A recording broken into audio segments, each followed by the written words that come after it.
नमस्कार, मी संदीप चव्हाण. सिटी नाऊमध्ये आपलं स्वागत. अर्थात कार्यक्रम जो तुम्हाला सगळ्यांना आवडतो आणि आपण पाहताय तो म्हणजे दुर्गे दुर्घटभारी.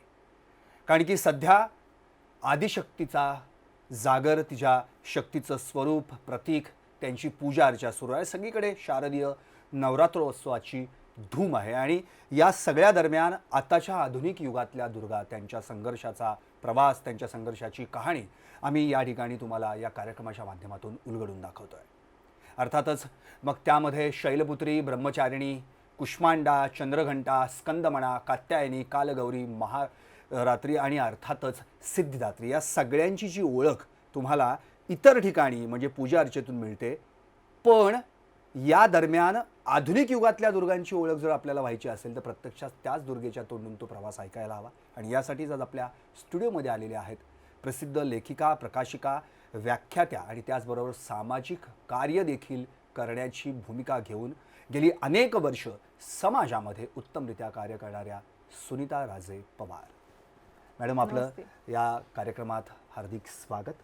अर्थात कार्यक्रमाचं नावच दुर्गे दुर्घटभारी आहे आणि एक नवदुर्गा, आत्ताच्या आधुनिक युगातली दुर्गा जी वाचन संस्कृतीला आपलं मूळ समजते आणि ते लोकांमध्ये बिंबवण्यासाठी गेली अनेक वर्ष कार्यरत करते.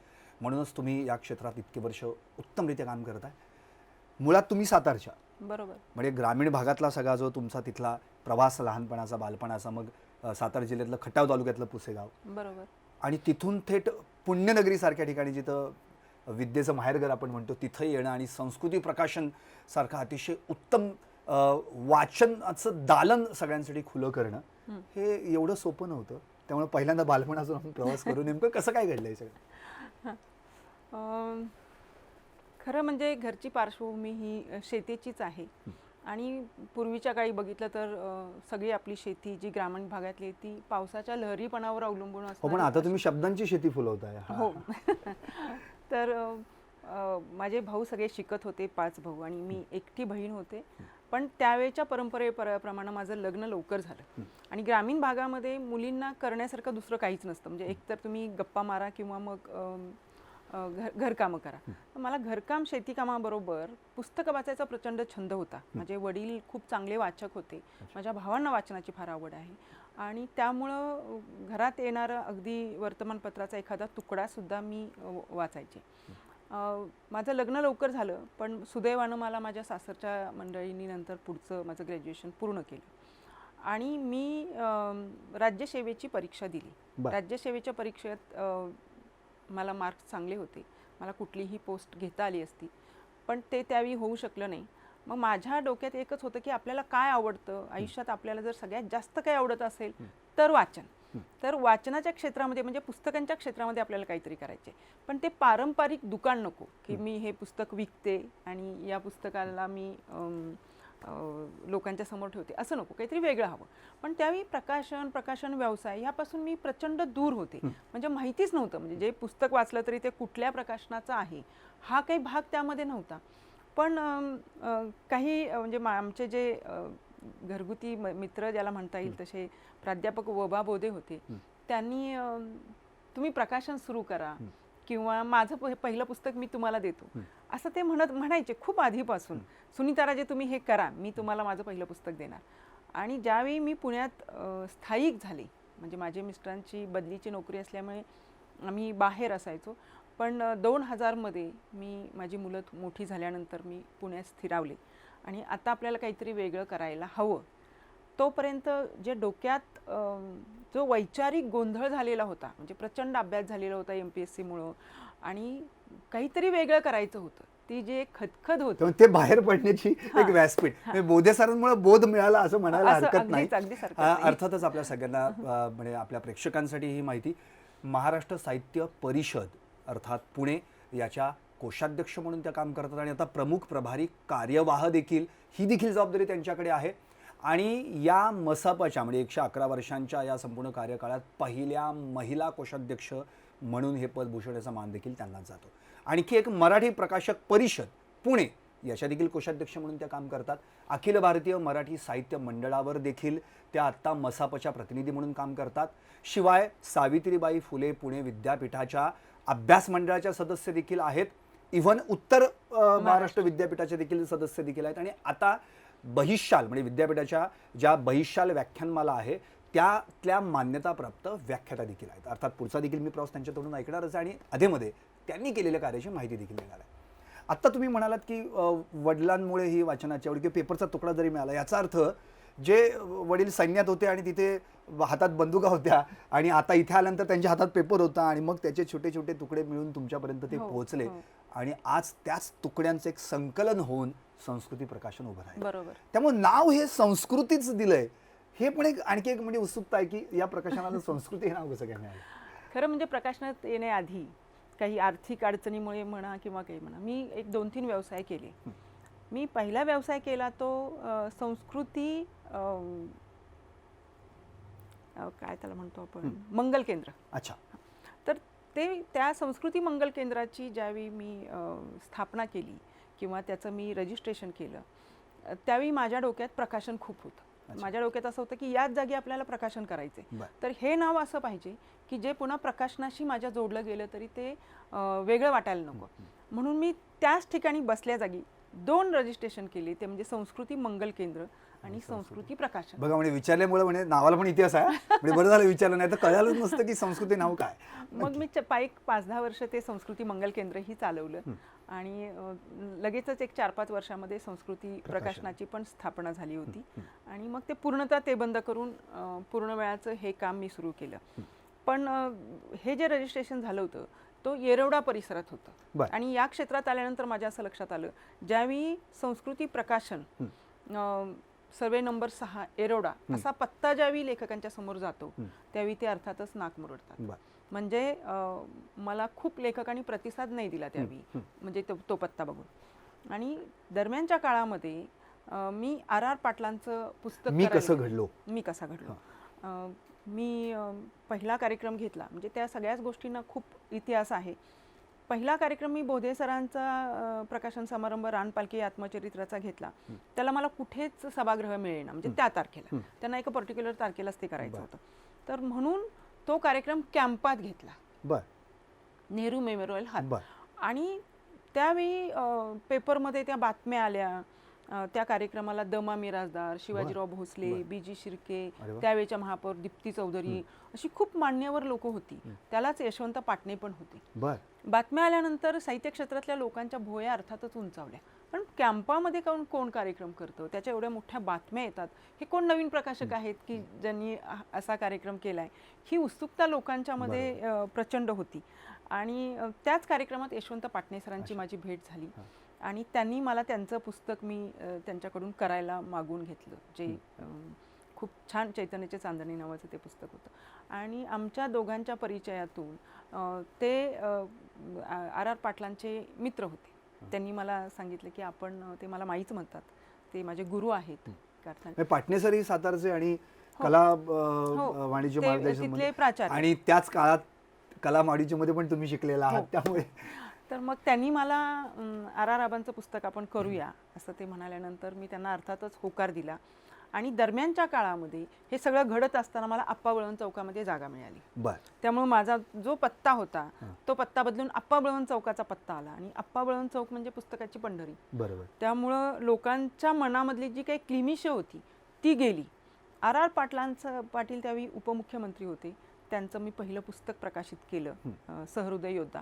आणि त्याच वेळी मी कसा घडलो. आणि त्याचा खूप जंगी कार्यक्रम मी बालगंधर्वला घेतला. बालगंधर्वला तो कार्यक्रम करत असताना मी त्या तुलनेनं त्यावेळी नवीन होते. म्हणजे 2000 मध्ये जरी स्थापना झाली तरी एकूण कामाला सुरुवात होऊन वेग यायला 2003 उजाडलं होतं. आणि तो कार्यक्रम साधारणपणे 2008 ते 2009च्या दरम्यान झाला. आणि अज्ञान असल्यामुळं ज्या समोर गोष्टी येतील त्याला एकाच अँगलमधून मी बघायचे. म्हणजे मला जर कोणी विचारलं की आबांचा आम्ही बॅनर लावू का, मी म्हणायची नाही, फक्त संस्कृती प्रकाशनाचाच खाली बॅनर लागेल. अशा काहीतरी गमती जमती होत्या. कोणी जर मला विचारलं की स्टेजवर आमच्या यांना बसवावं लागेल, PNचा वगैरे कोणाचा फोन, मी म्हणायची नाही, हा साहित्यिक कार्यक्रम आहे, या स्टेजवर फक्त साहित्यिकच बसतील. अशा प्रचंड गमती जमती 2 महिने घडत होत्या. आणि अखेर तो कार्यक्रमाचा दिवस उजाडला. मी प्रचंड तयारी केली होती, कारण उपमुख्यमंत्र्यांचा कार्यक्रम बरोबर. आणि आबांच्यावरचं असलेलं प्रेम, कारण एका खेड्यातला मुलगा काहीही ग्रामीण पार्श्वभूमी, राजकारणाची पार्श्वभूमी नसताना अत्यंत गरिबीतून उपमुख्यमंत्री होतो, हे मला खूपच भावणारं होतं. आणि त्यामुळं अगदी बँड, ढोल, ताशे, फुलांची पखरण सगळ्या बालगंधर्वमध्ये, आणि असा तो खूप, आणि त्यात आबा राजकारणाच्या पलीकडचं हा, व्यक्तिमत्व होतं. त्यामुळे ते खूपच छान. म्हणजे शिवाजीराव भोसले होते, चंद्रशेखर धर्माधिकारी अरे वा, आले होते त्यांच्याबरोबर, हे सगळं जे होतं, आणि तो कार्यक्रम खूप चांगल्या प्रकारे घेतला होता. आणि त्याच्या आधी अगदी सकाळपासून फोन येत होते, आम्हाला आमचा एक माणूस पाठवतो, पहिल्या रांगेतली एक जागा शिल्लक ठेवा म्हणून. मला असं आठवतं, विश्वास नांगरे पाटलांचा सुद्धा फोन होता. तर असं ते सगळं चाललेलं होतं. पण माझ्या मनात धाकधूक होती, कारण आबा उपमुख्यमंत्री, समजा त्यांच्याबरोबर काही खासदार आले, कोणी मंत्री आले, प्रोटोकॉल हां, तर मी त्यांना खाली बसा नाही म्हणू शकत. त्यामुळे ते एक प्रचंड तणाव माझ्या मनावर होता. आणि 4च्या दरम्यान आबांचा फोन आला, आणि त्यांनी असं सांगितलं की बालगंधर्वच्या शेवटून 3ऱ्या रांगेतल्या 4 खुर्च्या माझ्यासाठी राखीव ठेवा. शेवटून 3ऱ्या रांगेत? हां. आणि मग त्यांची मुलगी, मुलीची मैत्रीण अनंत दीक्षित आणि RR आबा त्या 4 खुर्चीवर बसले, आणि एकही राजकीय व्यक्तिमत्व त्यामुळे स्टेजकडे सुद्धा आलं नाही. बऱ्याच लोकांनी उभं राहून तो कार्यक्रम ऐकला. 3 तास चाललेला कार्यक्रम, आबांची मुलाखत, आणि लोक अक्षरशः गहिवरून रडत होती. वरची बाल्कनी, खालचं पूर्ण सभागृह, अगदी पूर्ण रोड बंद झालेला, बाहेर आम्ही स्क्रीन लावलेले. आणि तो कार्यक्रम झाला. माझा जो भाऊ तसा खूप पारंपरिक विचाराचा, तो राष्ट्रवादीचा कार्यकर्ता, जिल्हाध्यक्ष होता साताऱ्याचा, तर तो सुद्धा मला बाहेर घेऊन गेला. म्हणजे तो मला असं म्हणायचा की आता तू पुस्तकं विकणार का, असं तो मला म्हणायचा. कारण तोपर्यंत महिलांनी बाहेर काय यावं करावं अशी काही आपल्याकडं परंपरा नव्हती. तर तो मला बाहेर घेऊन गेला, आणि त्यांनी मला तिथे फिरवलं. किती गर्दी झाली जेव्हा आबांची मुलाखत झाली होती. तो म्हटला, पुण्यात कार्यक्रमाला आपल्या एवढी गर्दी होईल असं आपल्याला कधी वाटलं होतं का? आणि त्याच्या डोळ्यामध्ये पाणी आलं. आणि तो प्रसंग ज्यावेळी म्हणजे मी आजही आठवते, त्यावेळी मला म्हणजे तो प्रसंग म्हणजे संस्कृती प्रकाशनाचा खऱ्या अर्थानं टर्निंग पॉईंट होता. मी त्यावेळी स्टेजवर बसले होते, मी व्यासपीठावरून बोलले, पण मला आठवत होती ती मी त्यावेळी म्हणजे माझ्या बालवयामध्ये म्हणा किंवा मोठी झाल्यानंतर थोडंसं मी शेतीमध्ये पूर्ण वेळ असायचे. दांड्या तर माझ्या मारलेल्याच असायच्या, पण मी, वडील आणि आई आम्ही तिघेच शेतामध्ये काम करायचो, कारण माझे 5ही भाऊ बाहेर शिकत होते. तर आपल्याला माहिती असेल की वावडीवर उभं राहून ज्वारी वाढवली जाते. बरोबर. तर माझ्याकडे ते काम असायचं. वडील माझे हातने हाणायचे, आई पाट्या द्यायची, आणि मी वावडीवर उभी राहून ज्वारी वावडायची. तर मला त्यावेळी ती परकरातली मुलगी दिसत होती की ज्यावेळी मी आबांच्या शेजारी बसले होते, आणि मी ज्यावेळी त्या स्टेजवरून एवढा जनसमुदाय बघत होते, तर मला त्यानंतर मागं बघून म्हणजे ते कारण असतं. त्या पुस्तकाने मला लाखो रुपये मिळवून दिले अशातला भागच नव्हता, पण मला त्यानंतर मागं बघावं लागलं नाही, हे नक्कीच. नक्कीच.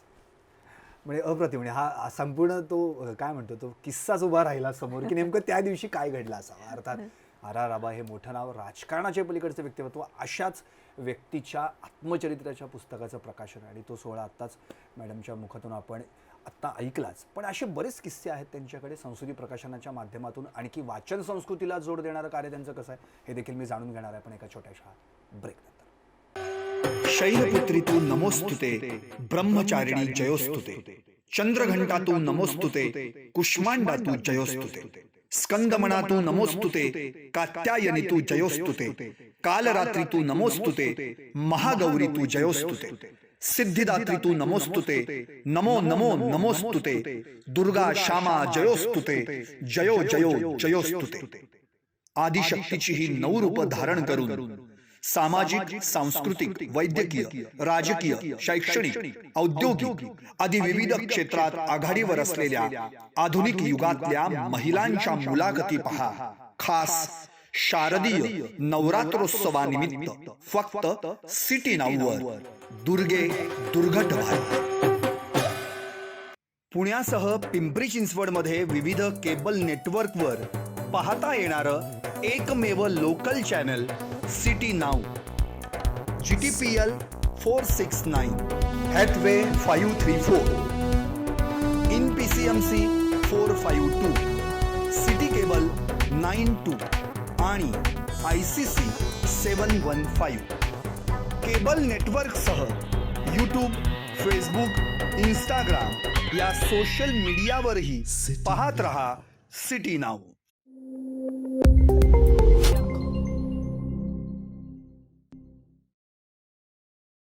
ब्रेकनंतर आपलं पुन्हा एकदा स्वागत आणि अर्थात आपण पाहतोय दुर्गे दुर्घट भारी. प्रत्येक दुर्गेचा म्हणजे सामर्थ्याचा जो प्रवास असतो तो कुठे ना कुठेतरी संघर्षाशीच जोडला गेलेला असतो आणि तो संघर्ष म्हणजे आत्ताच आपण त्यांच्या मुखातून एक सुंदर वाक्य ऐकले की वावड्या, आता हा शब्द ग्रामीण भागातला किती जणांना माहीत नाही की वावडी करताना ती ज्वारी हाताळायची असते, पण हे सगळं करत असताना जी पाठी धरणारी आई असेल किंवा वडिलांनी तिला जे शिक्षण दिलं त्या शिक्षणाच्या माध्यमातून आज ती इथपर्यंत उभी राहिली. ज्या वडिलांनी तिला लहानपणापासून वाचन किंवा काही कथा पुराणातल्या गोष्टी सांगितल्या असतील, आज तीच लोकांना वाचनासाठी प्रवृत्त करते.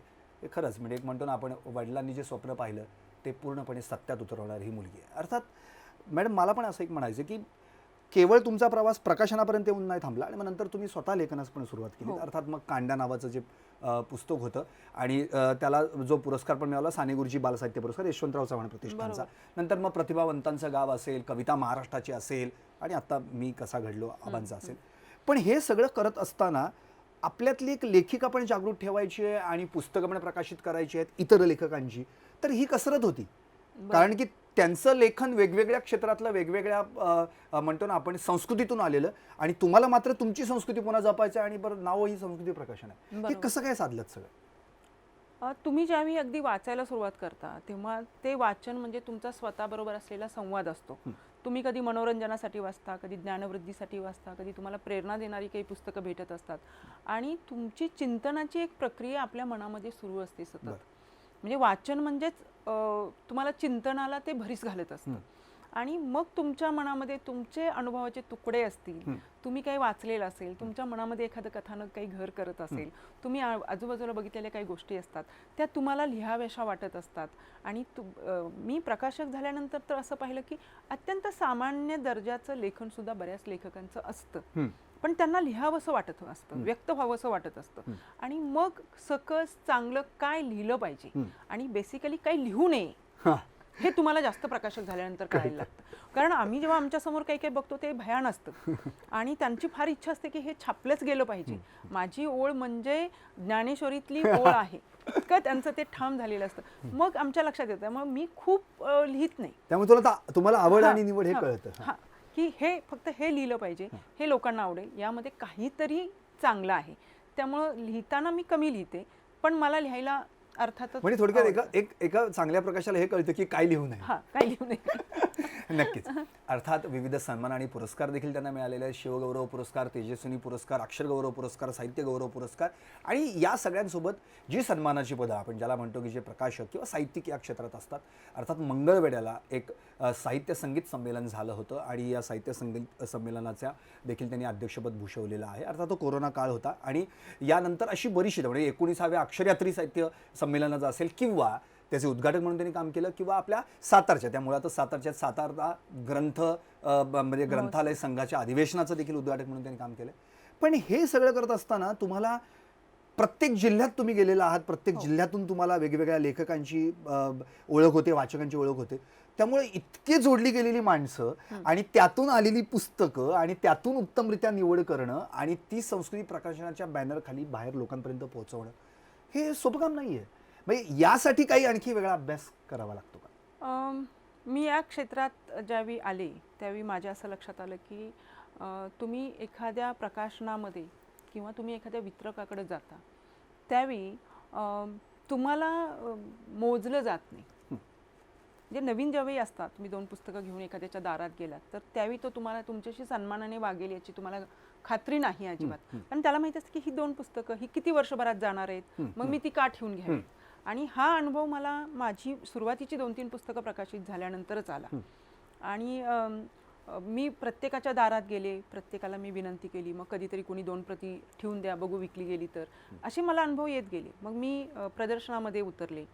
प्रदर्शनामध्ये मी एवढाच अभ्यास केला त्या 8-10 दिवसामध्ये की नेमकं लोक विकतात काय, नेमकं लोक वाचतात काय आणि लोक नेमकी छापतात काय.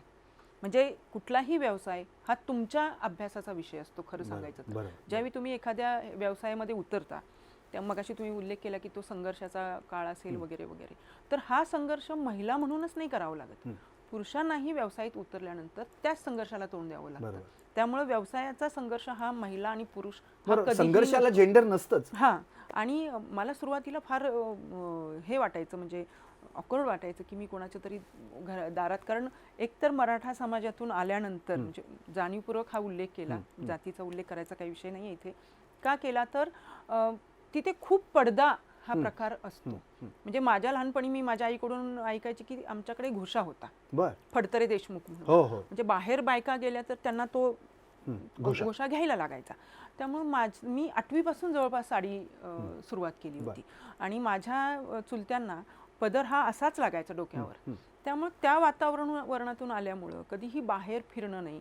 माझं कॉलेजचं शिक्षणही माझं एक्सटर्नल झाल्यामुळं मला लोकांशी संवाद करणं ही गोष्टच नव्हती. बरोबर. आणि म्हणून मी माझे एक दूरचे भाऊ आहेत, त्यांना मी ही गोष्ट सांगितली. मी म्हटलं मी बाहेर गेले ना, मला कोणाशी बोलताना माझ्या डोळ्यातच पाणी येतं, मला सवय नाही आहे या गोष्टींची. तर ते मला म्हटले की तुम्ही आता उद्योजक आहात, त्यामुळे तुम्ही हे सोडून द्या की तुम्ही महिला आहात, पुरुष आहात, तुम्हाला काही फेवर मिळतं का तिथे महिला म्हणून? तर म्हटलं नाही. मग म्हटले आता ते सोडून द्या. त्या क्षणी मी ते सोडलं. त्यानंतर खूप वाचन झालं, स्त्रीवाद म्हणजे काय कळलं, स्त्री चळवळ कळली. आणि हे सगळं कळत असताना एक लक्षात आलं की तुम्ही व्यक्ती म्हणून फार महत्त्वाचे आहात. आपल्यावर जो परंपरेचा पगडा स्त्रियांच्यावर असतो किंवा आपल्या एकूणच सगळ्या समाजावर असतो, आणि त्या परंपरेत आपण बांधले गेले, म्हणजे स्त्री म्हणजे ती अशीच घडली पाहिजे, पुरुष म्हणजे असाच घडला पाहिजे, हे कुठेतरी मागे गळून पडायला लागल्यानंतर एक एक जे आवरण आपल्यावर खूप चढलेलं असतं.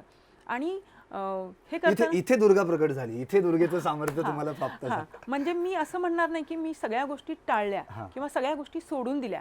मला जे काही आवडतं त्या गोष्टी मी आजही करते, मला त्या आवडतात. पण काही पुटं जी चढलेली होती, खूप परंपरेने आलेली, ती पुटं गळायला लागली. आणि मग डोळ्यात डोळा घालून बोलणं, कुणाच्याही दबावाला बळी न पडणं, किंवा त्यामुळे मला वाईट प्रसंग जे खूप स्त्रियांना येतात ते प्रसंग मला नाही आले, खरं सांगायचं. कारण की ती डेअरिंग, ती धडाडी तुमच्याकडे आली, किंवा तसा प्रयत्नही कुणाला करायची संधी मिळू शकली. त्याचं कारण होतं की मी माझ्या भोवती सुद्धा एक कोश विणला. मला काय करायचंय, मला कोणाशी कसं वागायचंय, आणि हे सगळं मी माझ्या पुरतं मी ठरवून घेतलं. मी जसं दुर्गेच्या हातात आयुध बघून समोरचा पण माणूस विचार करेल तशा पद्धतीने तुम्ही दुर्गेचे आयुध म्हणजे मल्टीटास्किंग आहे स्त्रियांचं. म्हणजे स्त्रिया एका वेळी दूध तापायला ठेवतात, दुसरीकडे पोळ्या लाटत असतात, तिसरीकडे बाळ रडत असतं, चौथीकडे कोणीतरी दारावरची बेल वाजवते, ती पटकन जाऊन दार उघडते. हे पुरुषांना कधीही जमणार नाही. आमच्या मेंदूमध्ये जे मल्टीटास्किंगचा गुण आहे आणि जी प्रचंड क्षमता आहे, मग ती सहनशीलतेची असेल, ती कामाच्या पातळीवरची असेल, याचा आतापर्यंत उपयोगच करून घेतला गेलेला नाहीये, असं माझं वैयक्तिक मत आहे. त्यामुळे या सगळ्यांचा वापर आपण आपल्या कामासाठी करू शकतो. हे ज्यावेळी एखाद्या स्त्रीला कळतं त्यावेळी खरं तिच्यातली देवी जागृत, दुर्गा जागृत आहे. निश्चितच. म्हणजे आतापर्यंत साधारण 450हून अधिक पुस्तकांचं प्रकाशन आणि 251 म्हणजे 250हून अधिक ग्रंथ प्रदर्शनांचं आयोजन महाराष्ट्रात करणारं हे संस्कृती प्रकाशन आहे. आणखी एक महत्त्वाचा मुद्दा, संस्कृती प्रकाशन किंवा या माध्यमातून वाचन संस्कृती आणखी जागृत व्हावी यासाठी स्वतः मॅडमनी संस्कृती ग्रंथरथाची बांधणी देखील केली आणि मुलांना मोफत, संस्थांना मोफत पुस्तकं देऊन एक वाचन चळवळ वाढवली सुद्धा. पण यासोबत एक वेगळं कार्य आहे, ते फार महत्त्वाचं आहे, ज्याला सामाजिक कार्याची जोड आहे, जे आळंदीमध्ये इंद्राणी प्रतिष्ठान आहे त्याच्या कार्याध्यक्ष म्हणून देखील आपण काम करता. आणि तिथे वाचन संस्कृती सोबतच अशा मुलांना आश्रमात ठेवून त्यांना जवळपास संपूर्ण म्हणजे निवासाची, भोजनाची आणि शिक्षणाची सगळी सोय त्यांच्यामार्फत केली जाते. हे एक कसं काय सुचलं, हा एक वेगळाच उपक्रम? हो, तिथे आळंदीमध्ये आम्ही एक आश्रम स्थापन केलेला होता आणि वारकरी शिक्षण घेणारी जी मुलं होती ती तिथे राहायला असायची. ती बीड, उस्मानाबाद अशा ठिकाणाहून आलेली असायची. ती दिवसभर शाळेमध्ये जातात आणि संध्याकाळी ते वारकरी संप्रदायाचं शिक्षण घेतात. त्यामध्ये कीर्तन, प्रवचन, भजन वगैरे ते सगळा तो अभ्यास करतात. मग त्यांच्या राहण्याची सोय तर तिथे होऊ शकली होती, पण मग जेवणाची सोय तर व्हायलाच पाहिजे. मग काही लोकांच्या माध्यमातून किंवा काही स्वतःच्या ह्याचं असं त्या मुलांना आम्ही 70 मुलांना कोरोना काळापर्यंत आम्ही सांभाळत होतो. मध्ये कोरोनामध्ये काही दिवस ते थोडंसं थांबलं, पण आता पुन्हा नव्यानं ते गेल्या वर्षीपासून ते सुरू झालेलं आहे. तुम्ही आता उल्लेख केलात की संस्कृती ग्रंथरथाची मी स्थापना केली, तर आता आपण बघतोय की वाचन संस्कृती कमी होताना दिसते. हा, मला तुम्हाला तोच उपप्रश्न फक्त की एक अशी सगळीकडे आता एक वेगळंच काहीतरी सुरू आहे की हल्लीची मुलं वाचतच नाहीत, तरुण मुलांना वाचण्याची आवडच राहिलेली नाहीये. मला हे योग्य वाटत नाही आणि मला त्यात काही तथ्य असं पण वाटत नाही. कारण इतकी प्रकाशनाची इतकी पुस्तकं येतात, मुलं वाचतच राहतात. बरोबर. मग असं का बोललं जातं, ही रील का ओढली जाते? सुरुवातीच्या काळामध्ये ग्रंथालय खूप जोरात चालायची असं आपण ऐकतो की म्हणजे रांगा असायच्या, एखादं पुस्तक आलं तर अशी लोक लाईन मध्ये असायची की मला हवं मला हवं. उड्या पडायच्या असं आपण म्हणू. त्यावेळी शिक्षित वर्ग कमी होता, बरोबर, आणि ग्रंथालय पण कमी होते. बरोबर. म्हणजे ती वाचणारा वर्ग त्यावेळी सुद्धा सीमितच होता. बरोबर. आणि नंतरच्या काळामध्ये आता आपण जसं म्हणतोय तसाही आताही वाचणारा वर्ग हा कमीच आहे. बरोबर. प्रत्येकाची आवड वेगळी असते, त्यामुळे वाचन करणारी सगळीच मंडळी असतील 15 कोटी असं तर तुम्ही कधीच नाही म्हणू शकत. तर तो वर्ग कायम तो कमीच राहिलेला आहे. जसं नृत्य करणारा वर्ग कमी असतो, गाणारा वर्ग कमी असतो, तसा वाचणारा वर्ग तेवढाच असणार आहे. पण वाचन मात्र आता वेगवेगळ्या प्रकारचं झालंय. आता तुम्ही फक्त पुस्तकाच्याच माध्यमातून वाचत नाही, तुम्ही किंडलवर वाचता, तुम्ही फेसबुकच्या माध्यमातून तुमची वाचनाची भूक तुम्ही दिवसभर कुठल्या ना कुठल्या तरी माध्यमातून पूर्ण करता. मग ती पुस्तकाच्याच माध्यमातून पूर्ण कराल असं आम्ही आता अट्टहास करू शकत नाही. आता आम्हाला माध्यम शोधायला लागतील की आम्ही लोकांच्या पर्यंत कुठल्या माध्यमात. पॉडकास्ट सारखं माध्यम आहे, त्यातून आता ऐकली जातात पुस्तकं, ऐकलीही जातात आता, ऑडिओ पण आहे. ऑडिओ पण आहे. तर आम्हाला आता असे प्रयोग करावे लागणार आहेत. त्याच्या आधीचा तो ग्रंथरथाचा प्रयोग होता की आपण लोकांच्या दारामध्ये जाऊन त्यांना पुस्तकं घ्यायला भाग पाडूया, हा एक भाग होता. खूप ग्रंथ प्रदर्शनं केली. पुसेगावला तुम्हाला माहिती असेल असं मला वाटतं की सेवागिरी महाराजांचा खूप मोठा मठ आहे, आणि पुसेगाव नाव म्हटलं की पहिले सेवागिरी महाराज, आणि तिथे खूप मोठी यात्रा भरते. तर त्या यात्रेमध्ये गेले 20 वर्ष मी प्रदर्शन भरवते, आणि ते खूप चांगल्या प्रकारे लोक त्याकडे वळली आहेत. म्हणजे सुरुवातीच्या काळामध्ये एका वेळी असा धबडका असायचा आतमध्ये येणाऱ्या लोकांचा. मग त्यामध्ये शिकलेल्या न शिकलेली सगळी माणसं असायची. त्यांना असं वाटायचं की काहीतरी वेगळं आलंय यात्रेमध्ये. पण आता तसं होत नाही. आता ज्यांना पुस्तकं हवीत तीच आतमध्ये येतात, छान पुस्तकं बघतात. तर आपल्याला हे प्रयोग आता नव्यानं पुन्हा एकदा करायला लागणार. संपूर्ण महाराष्ट्रात पुसेगावची यात्रा ही फेमस आहेच, आणि अर्थात सेवागिरी महाराज म्हणजे प्रश्नच नाही. पण आणखी एक महत्त्वाचा मुद्दा की संस्कृती प्रकाशन दरवर्षी दिवाळीमध्ये आपला अंक प्रकाशित करते, अर्थात संस्कृती या नावानं. तर यंदा या दिवाळीला काय फराळ आम्हाला मिळणार आहे, वाचकांना काय सांगा? यंदाचा दिवाळी अंकाचा विषय, कारण मी दरवर्षी एक विषय घेऊन अंक करते. म्हणजे मी कधीही प्रत्येक विषय घेतले आणि अंक केले असं होत नाही. त्यामुळे आतापर्यंत खूप वेगवेगळे विषय, एखाद्या विषयावर कॉन्सन्ट्रेट करणं आणि तो घेणं. तर यंदाचा विषय आहे प्रेम. अर्थातच प्रेम ही माणसाची खूप सगळ्यात जगात कुठली मोठी गरज असेल, जग कशाने बांधलं असेल तर प्रेमाने. तर त्या विषयावरचा हा यंदाचा अंक असणार आहे.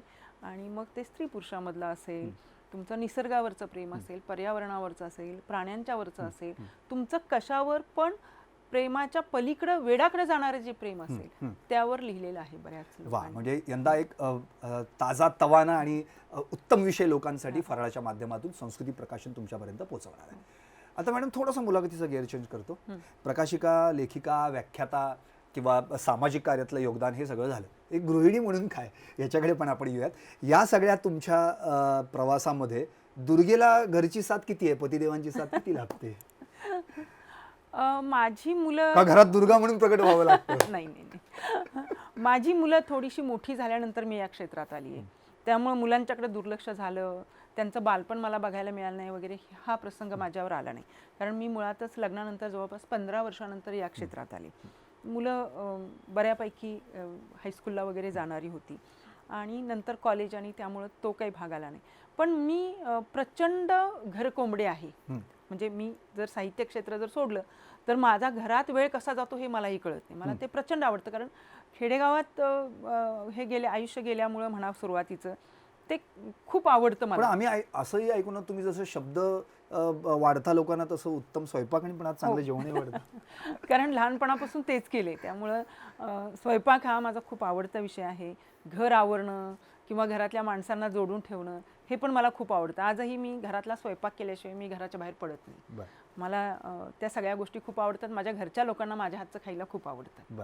त्यामुळं त्या गोष्टी, आता माझ्या घरामध्ये 2 बाहेरच्या मुली आल्यात, म्हणजे माझ्या मुलांची लग्न झाली आहेत. त्यामुळं एक मोठं कुटुंब आहे, त्या करिअर करणाऱ्या मुली आहेत त्यांच्याकडं मी या क्षेत्रात आल्यामुळे चांगल्या नजरेनं बघू शकते. बरोबर. म्हणजे मी आजही माझ्या मुलींच्यावर खूप जबाबदाऱ्या टाकत नाही. मला असं वाटतं की या जबाबदाऱ्यांपेक्षा घरातल्या त्यांनी करिअरमध्ये फोकस बरं, करावा. पती पत्नी म्हणून दोघांना असं काही वेळ मिळतो का नाही? मनोरंजन बाबा, कुठे बाहेर फिरणं, इकडे तिकडे. शेवटचा पिक्चर कधी बघितलाय? नाही आठवत. अच्छा, म्हणजे बघितलाय की नाही हे तरी आठवते की नाही? बरं, एकंदरीत या दुर्गेशी गप्पा मारताना आपण तिच्या संपूर्ण संघर्षाच्या प्रवासाची कहाणी आपण तिच्याच तोंडून ऐकली. मॅडम, एक फक्त शेवटचा प्रश्न विचारतो आणि आपण थांबूयात. आता संस्कृती प्रकाशनाच्या माध्यमातून भविष्यात पुढे वाचन संस्कृतीसाठी काय मिळणार आहे? आणि सुनीता राजे पवार हे जे नाव आता या संपूर्ण साहित्य क्षेत्रात परिचित आहे, तर या नावाच्या माध्यमातून किंवा संस्कृती प्रकाशनाच्या माध्यमातून ही सजग वाचन चळवळ व्हावी, सजग मी हा शब्द वापरतोय, यासाठी काय प्रयत्न करणार आहात? हां, थोडं विस्ताराने उत्तर देते मी. मी सुरुवातीची जी पुस्तकं मी आपल्याला म्हटलं तशी मी वेगवेगळ्या प्रकारची केली. पण जसं तुम्ही सुद्धा वाचन करत असताना सजग होत जाता, म्हणजे काय वाचावं यामध्ये तुमची नंतर जी आवड असते बरोबर. किंवा जी गरज असते ती बरोबर. जशी तुमची डेव्हलप होत जाते, तसं तुम्ही प्रकाशक म्हणून काम करताना सुद्धा तुमची ती डेव्हलप होत जाते चॉईस, की आपण हे नाही हे करायचं. त्यामुळे मी ग्रामीण भागातल्या लोकांना पण तेवढाच न्याय दिला, शहरी लोकांना पण तेवढाच न्याय दिला. मी यावर्षी 20 पुस्तकं समीक्षेची केली. मी आता PhD करते, प्रकाशकांवरच करते. कारण ज्या लोकांनी, ज्या प्रकाशकांनी लेखकांना प्रकाशात आणलं त्या लोकांची फार हे नाहीये. म्हणजे एक प्रकाशकांवर आता प्रकाश टाकणार आहे. तर ते करत असताना माझ्या लक्षात आलं की संशोधन होणं फार गरजेचं आहे. R&D होणं गरजेचं आहे. त्यामुळे मी 20 पुस्तकं यावी समीक्षेची आणली. अच्छा. आणि आता ती टेस्ट कळायला लागली की आपण काय दिलं पाहिजे लोकांना आणि काय लोकांची गरज आहे हे खूप चांगल्या प्रकारे लक्षात यायला लागले. आणि कथा, कादंबऱ्या, प्रवास वर्णन हे तर आम्ही नेहमी करतच असतो, पण काहीतरी ठोस आणि दुसरी गोष्ट लोकांच्या पर्यंत जाण्यासाठीचा जो प्रयत्न वेगळ्या मार्गाने असेल तो. आता वेबसाईट तर आमची खूप वर्षापासून आहे, पण ती नव्या रूपात आता येते. आता तुमची जी स्टोर्स आहेत ती ऑनलाईन स्टोर्स म्हणूनच इथून पुढच्या काळामध्ये माझीच मुलं मला ऑनलाईन पुस्तक मागून गिफ्ट देतात. जे पुस्तक माझ्या शेजारच्या दुकानामध्ये मिळतं किंवा प्रकाशनामध्ये मिळतं. तर हे सगळं आता आम्ही सगळेच प्रकाशक मिळून करतो आहोत. साहित्य परिषदेमध्ये काम करताना ते जे वाङ्मय इतिहासाचे खंड मी बघते त्यावेळी लोकांनी काय केलं असेल किंवा एखादा कार्यक्रम आम्हीच स्वतः आयोजित करतो, प्रास्ताविक वगैरे आम्हीच करतो, पण ज्यावेळी ती लोक बोलतात त्यावेळी आयुष्यभर एखादी व्यक्ती एखाद्या क्षेत्रासाठी काय आपलं देते हे लक्षात येतं. आणि कुठलाही माणूस ज्यावेळी त्या क्षेत्रातला विचारवंत म्हणून घेतो किंवा त्या क्षेत्रातला ज्ञानी म्हणून घेतो तेव्हा त्यांनी आपल्या आयुष्यातला काय त्याला दिलेलं असतं हे लक्षात येतं. तर आमच्याकडून सुद्धा, म्हणजे माझ्याकडून वैयक्तिक प्रकाशक म्हणून या साहित्य क्षेत्राला काहीतरी दिलं जावं आणि या वाङ्मय इतिहासामध्ये आपलंही नाव कुठेतरी घेतलं जावं हा प्रयत्न आयुष्यभर राहील. आणि पुढचा जन्म जर सुदैवानं असलाच तर तो प्रकाशक म्हणून असावा, एवढीच इच्छा व्यक्त करेन. सुंदरच, सुंदरच, अप्रतिम. म्हणजे लेखक आणि प्रकाशक हे नातं तुम्हाला तोडायचंच नाही, ते अबाधित ठेवायचं. काय विशेष आहे म्हणजे लहानपणापासून आईवडिलांच्या माध्यमातून या सगळ्या पुस्तकांशी जोडल्या गेलेल्या आणि नंतर आयुष्य अख्खं अक्षरांमध्येच व्यतीत करणाऱ्या सुनीता राजे पवार, विशेष म्हणजे त्यांच्याच नावानं, म्हणजे आनंदराव फडतरे देशमुख असतील किंवा फुलाबाई फडतरे देशमुख यांच्या नावानं पुरस्कार ठेवून लेखकांसाठी त्यांचं नाव कायम अजरामर ठेवणाऱ्या सुनीता राजे पवार यांच्या संस्कृती प्रकाशनातून ही शब्दांची शेती अशीच फुलत राहावी, अशीच सकस आणि उत्तम पुस्तकं आम्हा वाचकांपर्यंत पोहोचत राहावी हीच अपेक्षा या दुर्गेकडून व्यक्त करतो. आणि या दुर्गेचं सामर्थ्य आम्हा सगळ्यांना प्राप्त व्हावं एवढंच सुयश चिंतितो. धन्यवाद, आपण आमच्या या स्टुडिओमध्ये आलात, या कार्यक्रमात सहभागी झालात. आणि निश्चितच संस्कृती प्रकाशनाच्या माध्यमातून येणारा जो फराळ आहे दिवाळीला तो देखील आमच्या हातात लवकरच आम्हाला मिळेल. निश्चित निश्चित. मी शेती केली, शेतीची मला प्रचंड आवड आहे, म्हणून मी आत्ताही माझी स्वतःची शेती खूप छान डेव्हलप केली, तिथे फार्म हाऊस केले. आणि ते जे सृजन आहे मातीतलं, ते मातीतलं सृजन आणि शब्दातलं सृजन हे खूप मला महत्त्वाचं वाटतं. त्यामुळे माझा जो प्रवास असतो तो मला नेहमी मृदगंधाकडून शब्दगंधाकडे जाणार आहे असं नेहमी वाटत आले.